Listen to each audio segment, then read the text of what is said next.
Hey guys, how's it going? Hope you're doing well. My name is Crown, and today I'm going to read you some very interesting stories that I hope that you're gonna love. And now, without further ado, let's go!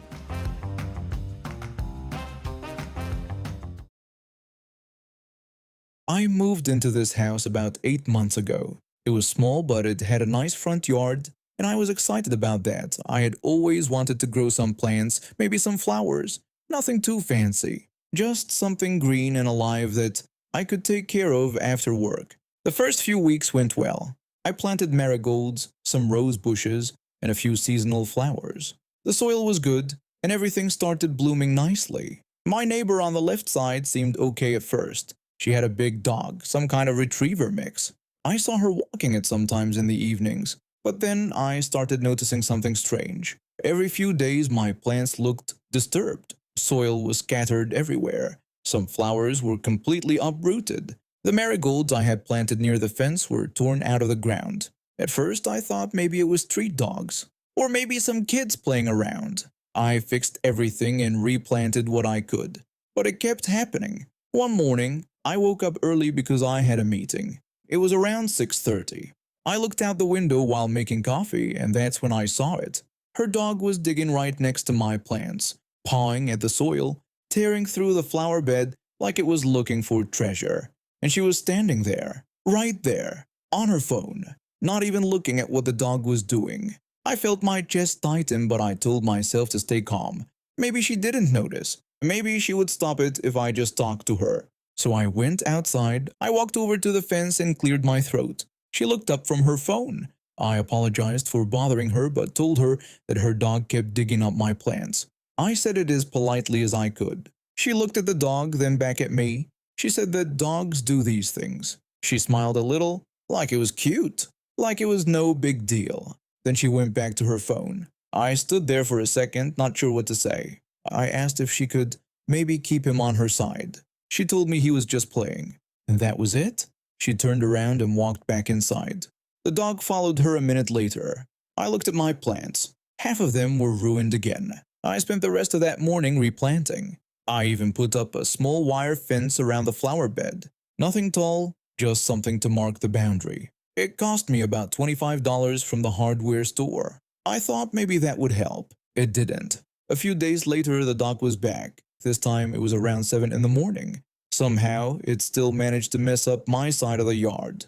The wire fence was bent in 2 places. Soil was everywhere again. One of my rose bushes had been dug up completely, and she was standing there, same as before.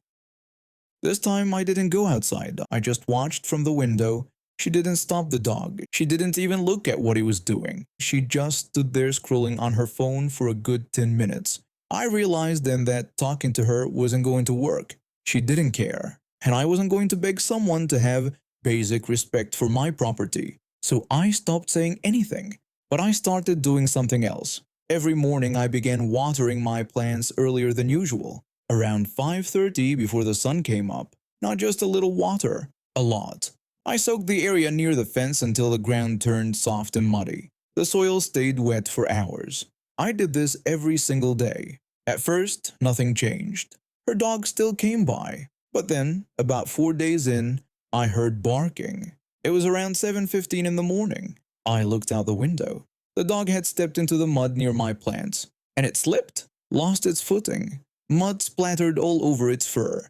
It tried to stand up, slipped again, and ended up rolling in the wet dirt. By the time it got up, it looked like it had been swimming in a swamp, brown from head to tail. My neighbor came running over. She shouted something when she saw the dog. She grabbed the dog by the collar and started pulling it back toward her house. But the dog shook itself off right next to her. Mud flew everywhere, all over her clothes, all over the porch, all over her shoes. I watched from behind the curtain, trying not to smile. She spent the next hour cleaning the dog outside with a hose. I could hear her talking to herself the whole time.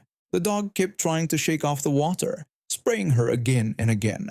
I could see her trying to wipe the mud off her porch steps. It had stained the wood. After that, I kept watering the same way, heavy, early, every morning. 3 days later, it happened again. The dog came near the fence, stepped in the mud, and slipped. This time it slid almost 2 feet before stopping, covered again. It yelped a little when it fell. My neighbor didn't say anything this time. She just grabbed the dog and took it inside, but I could see her face. She was not happy. She looked tired, annoyed. After that, she stopped bringing the dog to that side of the yard. She started walking it in the opposite direction, away from my fence, away from my plants. I noticed she started taking it out around 8 in the morning instead, later than before, and always on the other side of her house. My flower bed slowly recovered. The marigolds came back. The roses started blooming again. I even planted a few more flowers where the damage had been worst. Some petunias and daisies. I kept watering the same way for a few more weeks, just to be safe, but the dog never came back, and neither did she. We don't talk now. I've been pretty careful about my appearance for a while now. Not in a vain way, but I just like taking care of myself. A few years back, I decided to grow my hair out. It's long now, past my shoulders, and really curly. The thing about curly hair is that it needs actual care or it just turns into a frizzy mess. So I've got a whole routine with conditioner and leave-in products and curl cream when I want it to look extra good. The brand I use has this little silhouette of a woman on the bottle. It's marketed toward women, technically, but good hair products are good hair products. I don't really care what the label says. My uncle moved in with us about 6 months ago after his divorce. He's 52 and completely bald, which wouldn't matter except he's weirdly sensitive about it. He's been staying in our guest room while he gets back on his feet, and honestly, it's been fine most of the time. He keeps to himself usually. Last week, my girlfriend had a brutal week at work. She was stressed out and exhausted, and I wanted to do something nice for her. My parents were going to be out late, so I had the house to myself for the evening. I decided to cook dinner and make it actually special. I'm not talking about just throwing together some pasta. I wanted it to be an event. I picked up flowers from the store on my way home. I wrote out a card telling her how proud I was of her for getting through such a rough week. I dug out some candles from the cabinet and set them up around the dining room. I was in the middle of arranging everything when my uncle walked into the room. He stopped and looked around at the candles and the flowers and the card sitting on the table. He said it looked like something a girl would set up. I didn't say anything back and I just kept adjusting the flowers in the vase. Then he added that I do a lot of girly stuff for a guy. I could feel my jaw tightening, but I still didn't respond. He went on about all that girly hair stuff I use and how I was really selling it. I told him to back off. He laughed like I just told the funniest joke he'd ever heard. He said I should relax and not be so sensitive. I went back to the kitchen to check on the food. He followed me. While I was stirring the sauce and checking the oven, he kept going. He told me to be careful not to break a nail. I didn't look at him. He mentioned how cooking for her like this was pretty girly too. I said he was real funny, making it clear I wasn't amused. He asked what kind of guy goes through all this trouble. I repeated that he was hilarious, my tone dripping with sarcasm. My annoyance was obvious, but he wasn't picking up on it, or he just didn't care. Every few minutes, he'd throw out another comment. Something about my hair, or the candles, or how I was acting like a girl. I could feel myself getting angrier with each one, but I was trying to keep it together because I didn't want to ruin the evening before my girlfriend even got there. But then he said something about how I was being way too soft, and something inside me just snapped. I asked him why the hell I would take relationship advice from someone who's divorced, and I pointed out that he can't talk about my hair when he's completely bald. The change in him was instant. His whole face went red. He stepped right up into my space, close enough that I could smell the coffee on his breath. He said I crossed the line bringing up his divorce. I stepped forward too. We were practically nose to nose. He said that was disrespectful, and I knew it. I shot back that he'd been disrespectful all night. He insisted he was just joking around, and I had to make it personal. I told him he made it personal first.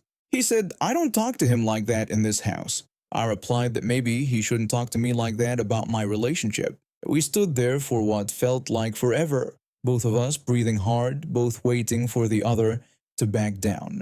Finally, he stepped back and shook his head.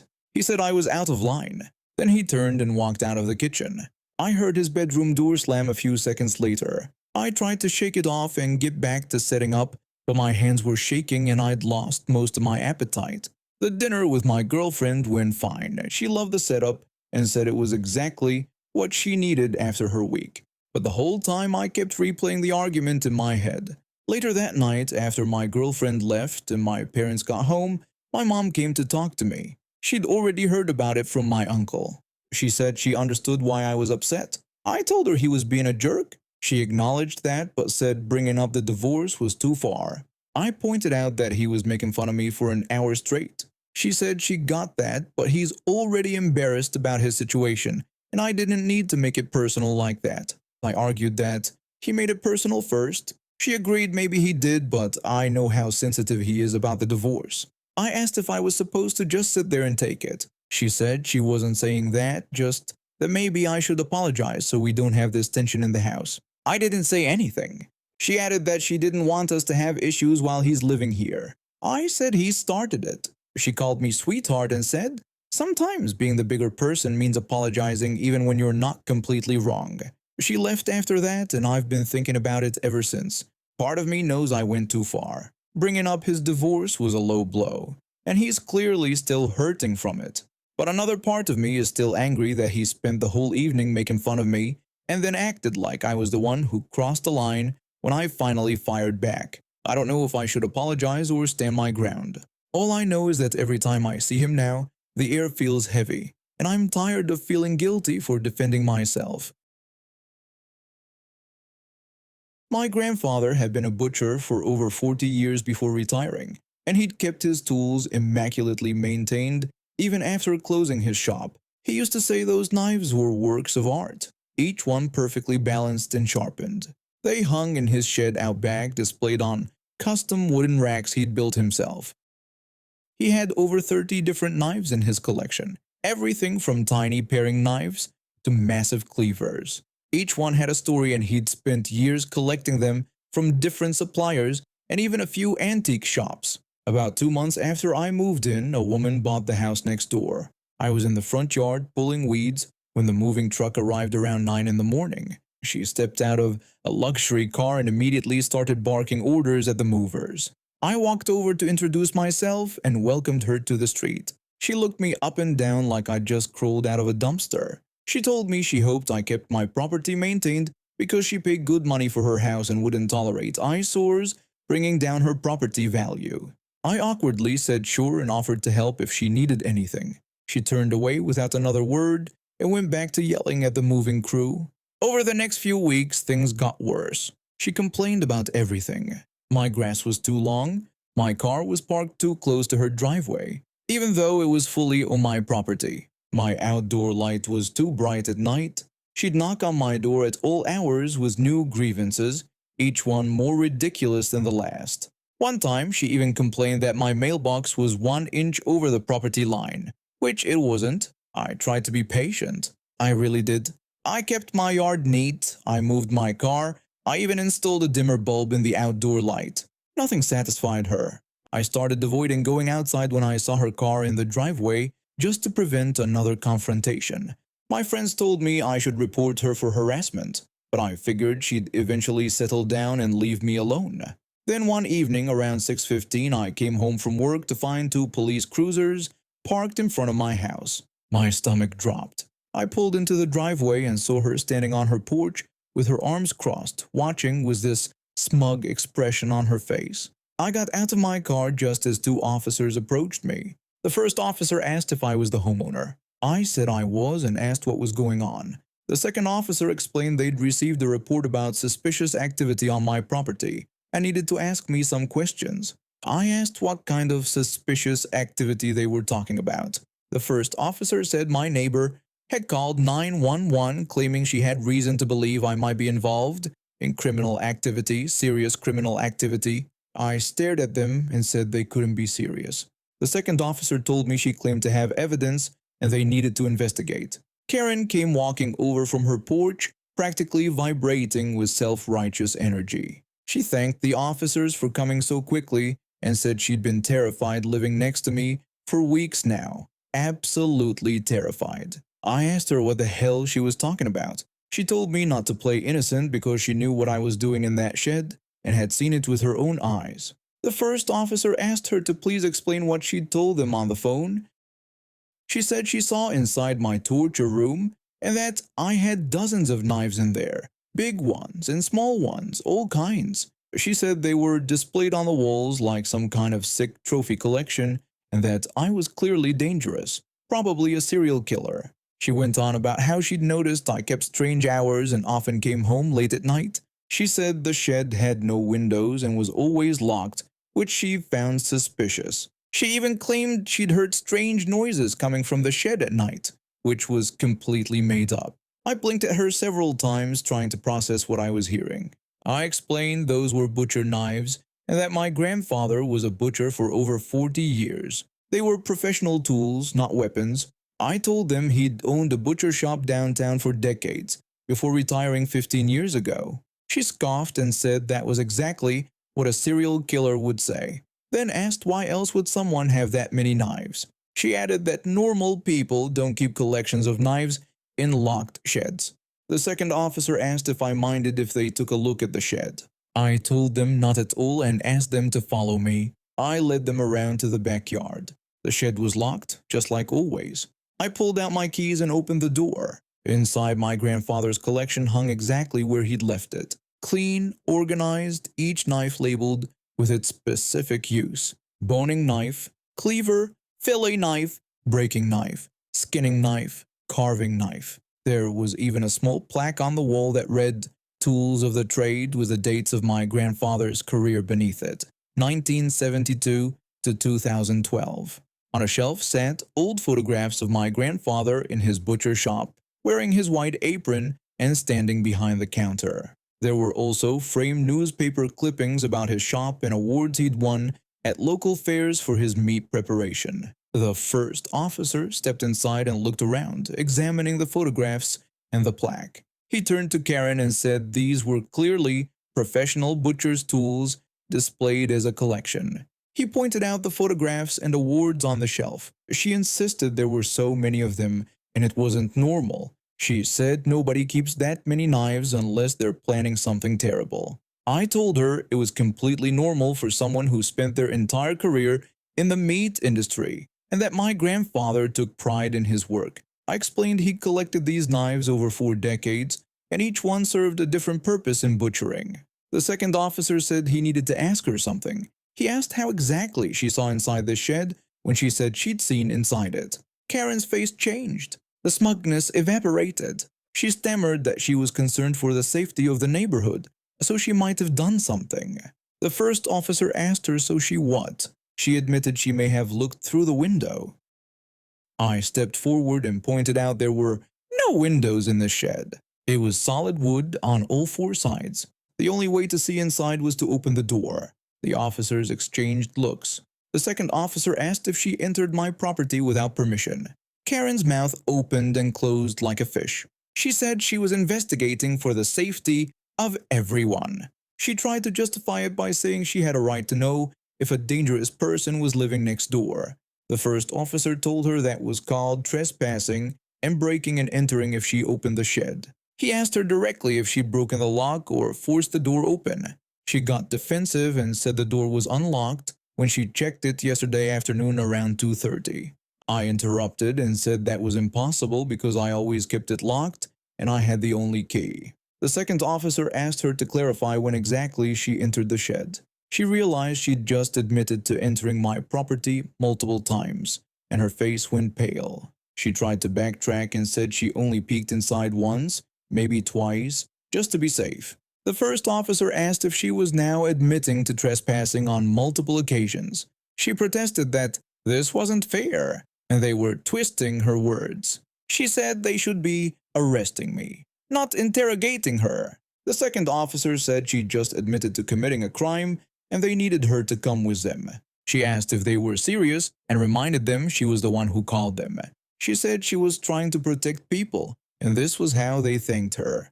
She started yelling that she'd done nothing wrong and that I was the criminal. The first officer told her to turn around and place her hands behind her back. She refused and took a step back. She demanded to speak to their supervisor. The second officer told her she could speak to whoever she wanted at the station, but right now she needed to comply. She finally turned around, still protesting loudly. I watched when they handcuffed her right there in my backyard. She screamed the entire time about how unfair it was, how I was the real criminal, how she was going to sue everyone. She said her lawyer would have their badges for this. She threatened to call the mayor and the police chief. They loaded her into one of the cruisers while she continued her meltdown. Through the window of the cruiser, I could see her still yelling. The first officer turned to me before leaving and apologized about the situation. He said they had to respond to the call, but it was clear she was way out of line. He told me she'd also be charged with filing a false police report in addition to the trespassing charges. He suggested I might want to consider getting some security cameras installed and maybe a restraining order if she continued to harass me. I told him I was already planning on the cameras. He handed me a case number and said I could follow up if I wanted to press additional charges. After they left, I locked up the shed and went inside. Through the window, I could see her house sitting empty and dark. The next day, I installed 4 security cameras around my property, covering all angles of the house and shed. They cost me about $300, but it was worth it for the peace of mind. I also added a second lock to the shed and installed motion sensor lights in the backyard. Over the next week, I saw her come and go a few times, but she never looked in my direction. She'd gotten out on bail the same night she was arrested. About 10 days after the incident, I got a knock on my door. It was a process server delivering papers. She was actually trying to sue me for emotional distress. I called a lawyer who left when I explained the situation and told me not to worry. He said the case would be thrown out immediately, especially since she was facing criminal charges. Sure enough, 2 weeks later, a for sale sign appeared in her yard. I never saw her again after that. The house sold within a month to a nice couple with 2 kids. They brought me cookies when they moved in, and we've been friendly neighbors ever since. I did keep those cameras up though, and that second lock on the shed stays locked at all times now. I moved out right after turning 21. Not because things were terrible at home, but because I needed space to figure out who I was outside of my parents' house. The first year was rough. I had to learn how to budget, how to pay bills on time, how to cook something other than ramen. But I was proud of myself for making it work. By the time I turned 23, I felt like I was finally getting the hang of adulting.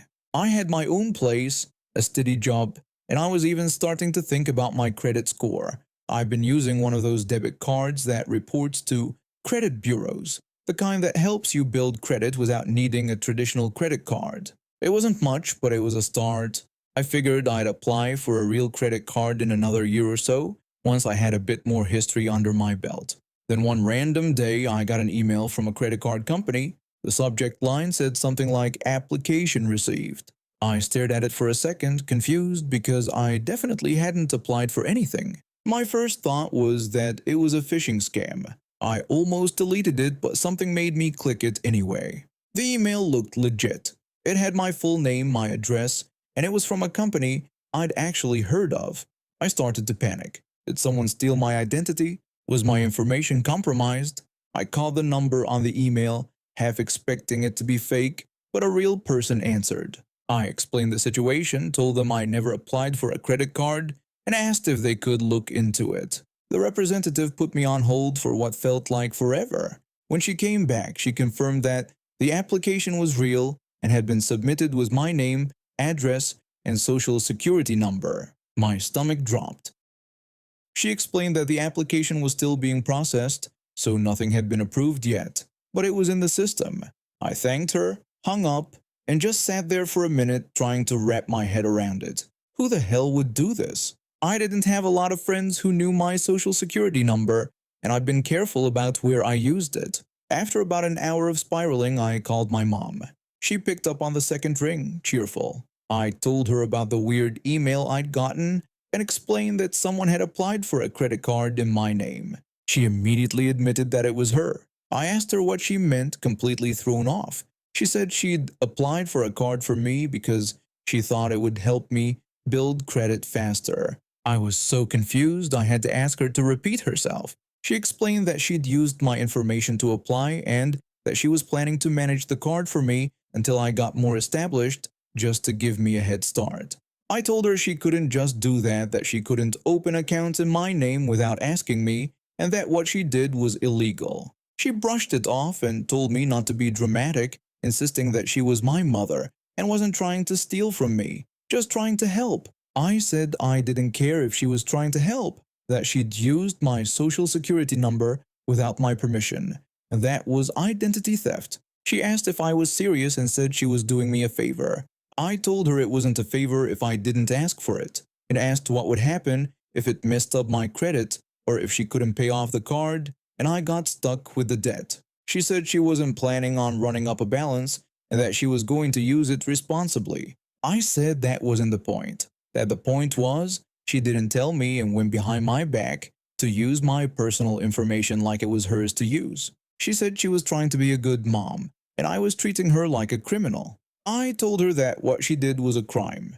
She went quiet for a second and I thought maybe she was listening. But then she sighed, all annoyed, and said she didn't need this. She told me she was trying to help and I was being ungrateful, and that she didn't know why she even bothered.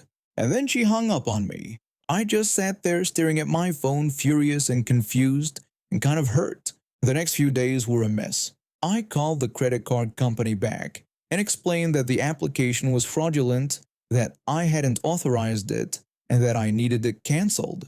They were understanding and said they'd close the application. I also froze my credit with all 3 bureaus, just in case she tried to do it again. I spent hours on the phone with different companies, making sure nothing else had been opened in my name. Thankfully, it was just the one application, and since it hadn't been approved yet, it didn't do any real damage. But the whole thing left me feeling violated. A few days later, my aunt called me. She said my mom had told her what happened and that my mom was really upset. I said I was upset too. My aunt mentioned that my mom had told her I blew up at her for trying to be a good mom.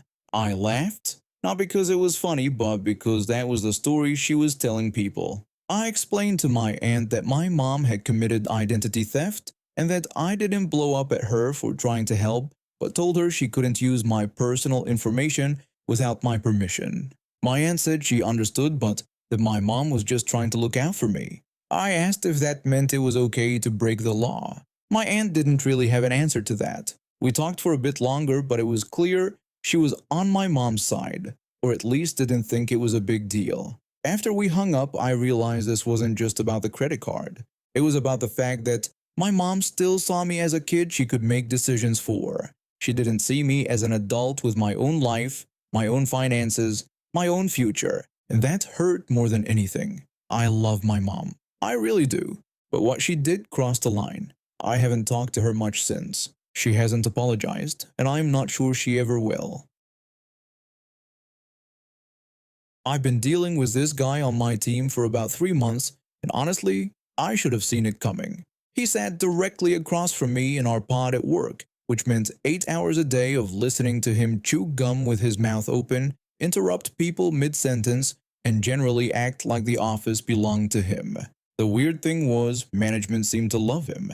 He had that whole charming thing going where he could talk his way out of anything, make excuses sound reasonable, and somehow convince people that his mistakes were really just misunderstandings. The lunch thing started because our boss decided team bonding was important. Every other Friday, we'd all go out to this little diner down the street. Nothing fancy, just burgers and fries, but it was supposed to build camaraderie or whatever. Most of us just wanted the free food and a break from the office. This particular Friday, I'd had a rough morning. My computer crashed twice, I spilled coffee on my keyboard, and I spent 40 minutes on hold with IT trying to fix a printer that still didn't work. By the time we headed to lunch, I was starving but also exhausted. The kind of tired where you just want to eat slowly and zone out for a bit. We got to the diner around 12:30, and of course, he made sure to sit right next to me. I ordered a burger with fries and a soda, nothing complicated. The meal cost $12, which the company was covering anyway. When the food came, I started eating at my own pace. I'm not someone who inhales food. I like to actually taste it, you know? Plus, I was tired. I wanted to relax. I was maybe 5 minutes into my meal, had eaten about half my burger, when I saw movement in my peripheral vision. Before I could process what was happening, his hand shot across the table and snatched 3 fries right off my plate. I just stared at him. He popped them in his mouth, chewed, and then looked at me with this casual expression. I asked him what he thought he was doing. He told me I wasn't eating them fast enough and they were going to get cold. He said it like he was doing me a favor, like I should thank him for saving my fries from the terrible fate of losing a few degrees of temperature. I told him not to take food off my plate.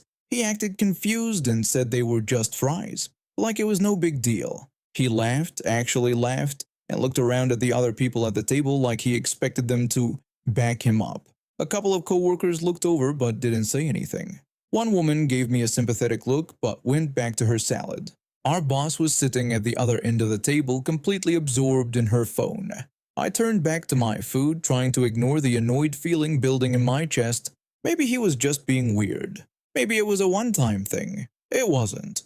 I'd moved on to my burger, had finished about 3/4 of it, and was taking a break to drink some soda. I set the burger down. There was just the crust left, the end bit that's mostly bread. I was planning to eat it, but I wanted a minute first. His hand came across the table again. This time he grabbed the remaining piece of my burger, the crust I'd left on my plate, and took a bite out of it. I literally could not process what I was seeing. I asked him if he was serious. He looked at me confused and asked what the problem was. I told him he'd just taken food off my plate again. He shrugged and said it was just the crust, and that I wasn't eating it anyway. I explained that I was taking a break, and that didn't mean he could help himself to my food. He got this tone in his voice and said he didn't realize I was so possessive about leftovers. The way he said possessive made it sound like I was the one with the problem, like I was being unreasonable for not wanting him to reach across the table and grab things off my plate. I picked up my fork and held it a little tighter than necessary. For a split second, I genuinely imagined stabbing it into the back of his hand if he reached over one more time. Obviously, I wasn't going to actually do it, but the mental image was satisfying. I warned him that if he touched my food again, we were going to have a problem. He told me to relax and said it wasn't that serious. He went back to his own meal, shaking his head like I was the rude one, like I was the person causing a scene at a team lunch. The rest of the meal was tense. I finished my fries quickly just so he wouldn't have an excuse to take any more. I could feel him looking at my plate every few minutes, probably checking to see if there was anything else he could claim I wasn't eating fast enough. When the check came, he made a big show of calculating his portion down to the cent, even though the company was paying. He announced loudly that his meal was $11.75, like anyone cared. When we got back to the office around 1:15, I went straight to my boss. I explained what happened, kept it factual, didn't exaggerate. I told her about the fries, about the burger crust, about how he acted like I was being unreasonable. I figured she'd at least talk to him about boundaries. She brushed it off and said he was probably just joking around, and that I knew how he was. That was it. No conversation with him. No acknowledgement that maybe reaching across a table and taking someone's food without asking was inappropriate. Just a dismissal. I spent the rest of the afternoon fuming at my desk. Every time I looked up, there he was across from me acting like nothing had happened. He even had the nerve to ask me around 3 o'clock if I wanted to grab coffee from the break room. I told him no, but here's the thing about guys like him. They don't stop until someone makes them. Over the next week, I noticed he did the same thing to other people. He'd reach over and grab someone's pen without asking. He'd take staplers off desks. He'd even drink from someone's water bottle once, claiming he thought it was his. Nobody said anything.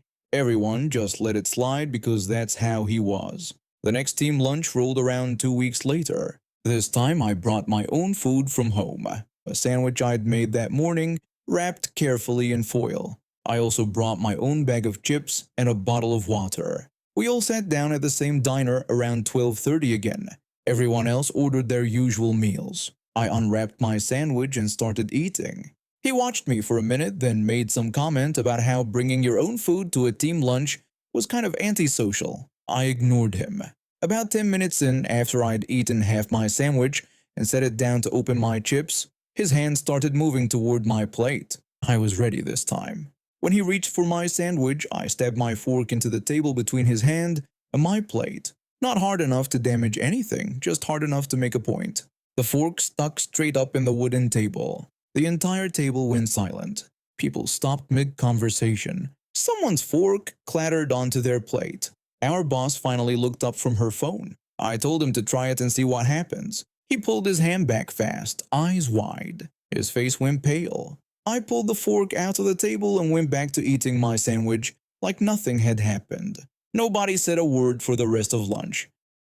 When we got back to the office, I half expected to get called into HR, but nothing happened. Our boss never mentioned it. Neither did anyone else. He never touched my food again. He also stopped taking things off other people's desks. He started asking before borrowing pens. He even apologized to the woman whose water bottle he'd drunk from. Turns out all it took was one person refusing to let it slide. And now we have reached the end of today's stories. Thank you for watching, and see you next time.